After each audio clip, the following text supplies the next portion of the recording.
Hi, this is Gary the Primal Guy, the author of the Primal Power Method, Unlocking the Ancient Secret to Health.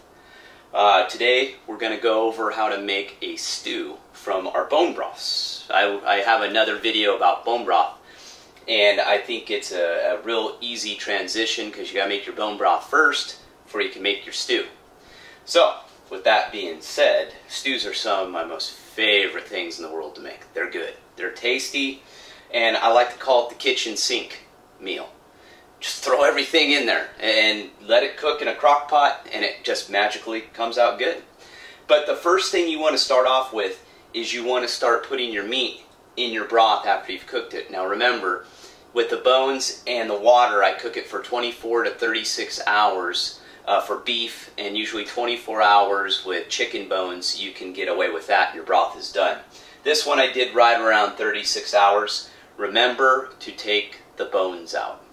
It is called a bone broth, but you don't want to leave the bones in because you'll end up choking on them. But that being said, your dog will love them. And let me show you. This is what it looked like after I was done here. And you see my dog is going to be having a nice, tasty bone broth remnant little dish today. So she's going to really enjoy this, I guarantee. She's already outside. I can see her looking at me right now, actually. But with that being said, we want to put our meat in first. And also what I did is I like to combine beef with lamb, because I get a lot of lamb from my CSA and I just can't eat it all the time, keep up with it. It makes an outstanding stew. I kid you not. And I noticed that when I combine the beef and lamb, it is a perfect combination. So what I've done, I've got my crock pot on high now after I took out all the bones. And the easiest way to do that, dump it through a colander, sift it all out. And then all you have left is your bone broth. And with that, it'll cool down, so you want to turn on high just for a little bit, just to get it heated back up quickly. And then simply just take your meat, and be careful, it's hot. You don't want to have this stuff flying up on you and burn your skin. And you just simply add it in. Just put all your meat in there and you're going, Gary, how much meat? I don't know. Because I don't measure. People learn that about me. I just don't measure. I am an eye guy. I can eyeball things. I just, depending how I feel, is how much meat will be in there. Sometimes there will be more vegetables. Sometimes there will be more meat. It just depends how I feel. Alright, you can see here my pot I've got all the meat in there and it's full. And a little tip for you guys as well. These are the lamb bones that I left behind after I cut the meat off. And here what you got is your bones for your next bone broth. And you can do the same. You can mix, I often mix my lamb bones with my beef bones if I don't have enough. Simple little trick, easy to combine, tastes great. Now we're going to move on next to adding the vegetables. But I want to give you a tip is I usually let my meat cook for about an hour in the crock pot on low. Put your lid back on so it does all that.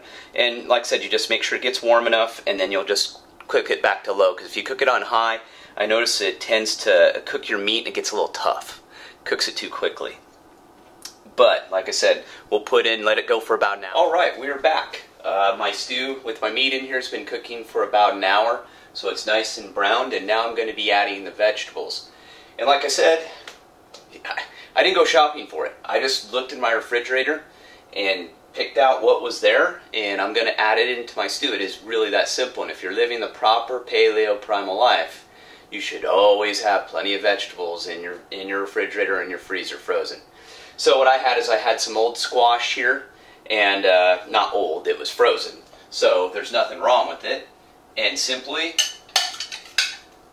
add it on in.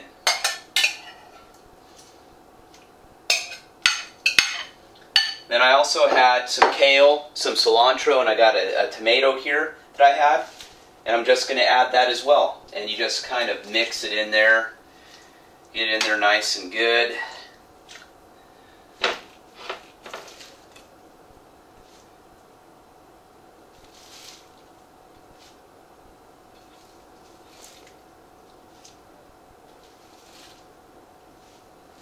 keep stuffing in there, and you want to make sure that your veggies get in there really good, as far as get underneath the meat so they can cook. You don't want them completely sitting on the top, even though they'll cook with the lid on.